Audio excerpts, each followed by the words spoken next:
આજે આપણે પનીર બનાવવાનું છે શાક. મેં પનીર લઈ લીધું છે.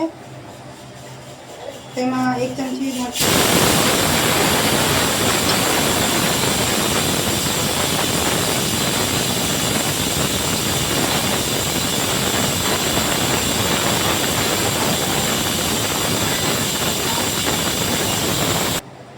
હવે તેમાં એમ વડે 2 ચમચી ચણાનો લોટ નાખીશું.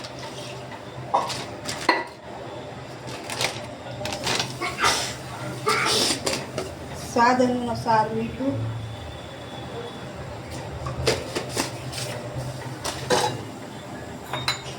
થોડું પાણી નાખીને એને આપણે મિક્સ કરી લઈશું.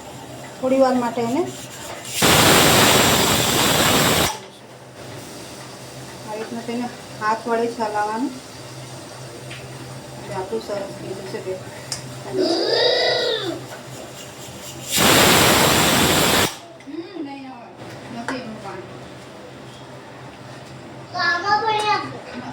થોડી વાર માટે આપણે તેને રહેવા દઈશું.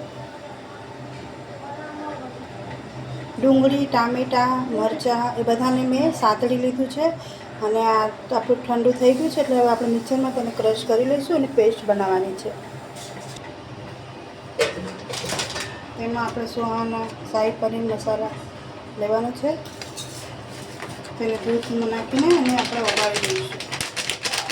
આ પનીરનો ટેસ્ટ આવો આવશે.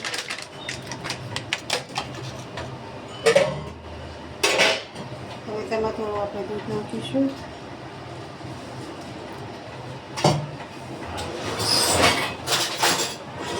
તેને હલાવી દઈશું. તેની ગ્રેવી કરી લઈશું.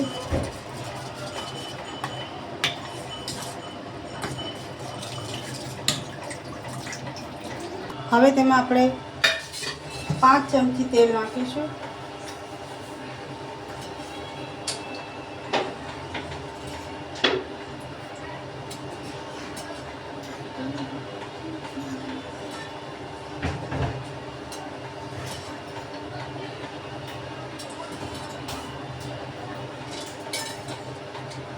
તેલ ગરમ થાય એટલે આપણે પનીરને તળી દઈશું.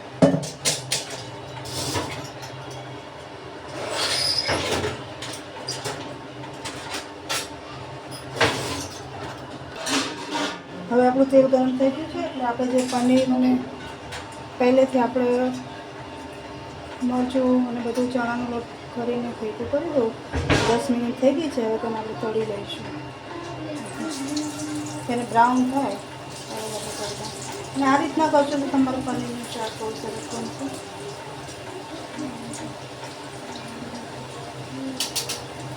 મારો વિડીયો ગમે તો લાઈક કરજો, સબસ્ક્રાઈબ કરજો. મારી ચેનલનું નામ ચટપટી વાનગી છે. હવે આપણું પનીર થઈ ગયું છે એટલે તેને આપણે કાઢી લઈશું.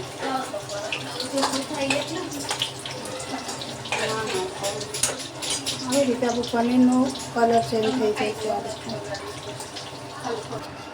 હવે આપણું પનીર થઈ ગયું છે સરસ રીતના. આ રીતના આપણે બ્રાઉન થાય ત્યાં લગી કરીશું અને હવે એ જ તેલમાં આપણે તેનો વઘાર કરી લઈશું.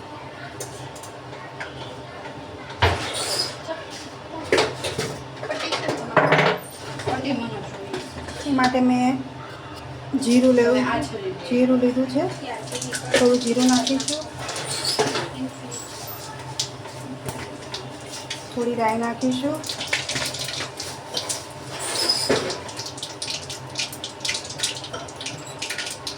અને મેં આ ગરમ મસાલો લીધો છે આટલો છે કેમ કે પહેલાં મસાલામાં આપણે ગરમ મસાલો આવે છે એ મેં થોડો નાખ્યો. તજપત્તા, મરચાં અને હવે તેમાં આપણે આ પેસ્ટ બનાવી છે મેં ટામેટાં, મરચાં, ડુંગળી અને બધું સાતળી લીધું હતું અને પછી પેસ્ટ બનાવી છે. અને હવે તેમાં આપણે ઉમેરી દઈશું.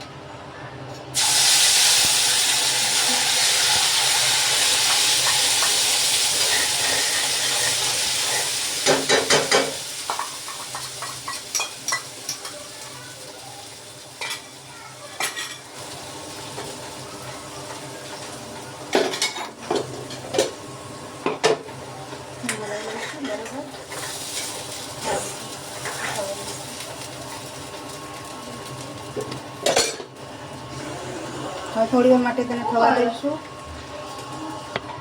હવે તેમાં મેં આ મસાલો તૈયાર કર્યો તો તેમાં મરચું, હળદર, મીઠું અને બધું નાખી દીધું છે. હવે તેને આપણે આની સાથે મિક્સ કરી દઈશું. તમારે જે પ્રમાણમાં તીખું ભાવતું હોય એ પ્રમાણમાં તમે મરચું નાખવાનું. હલાવી લઈશું બરાબર.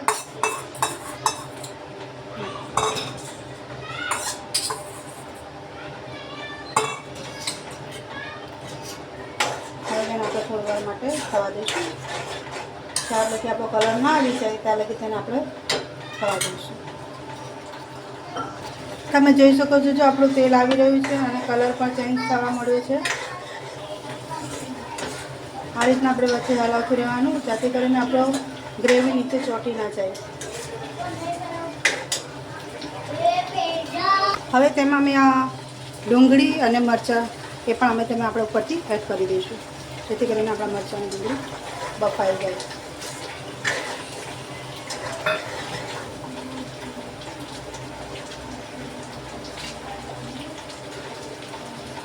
તેને થોડી વાર માટે થવા દઈશું.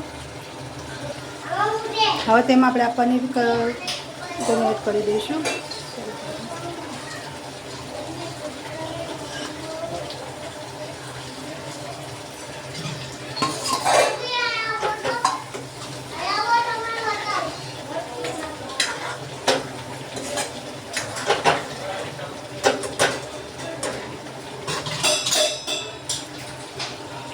હવે તેને આપણે ધીમા ગેસ ઉપર થોડી વાર માટે થવા દઈશું 10 મિનિટ. તમે જોઈ શકો છો આપણો કલર ચેન્જ થઈ ગયો છે અને આપણું પનીર તૈયાર છે. હવે તેમાં આપણે લીલો મસાલો નાખી દઈશું.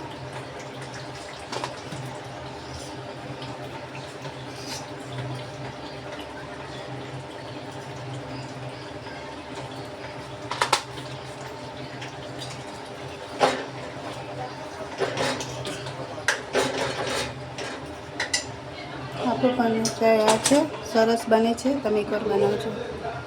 હવે આપણે પનીરનું શાક તૈયાર છે. તમે તેને રોટલી, ભાત અને પાપડ સાથે સર્વ કરો છો. આપણું પનીરનું શાક તૈયાર છે. બહુ સરસ બને છે. એકવાર તમે જરૂરથી ઘરે બનાવજો અને તેને ભાત સાથે વધારે મજા આવે છે. અમારા ઘરે બધાને ભાત સાથે ભાવે છે એટલે મેં ભાત બનાવ્યા છે.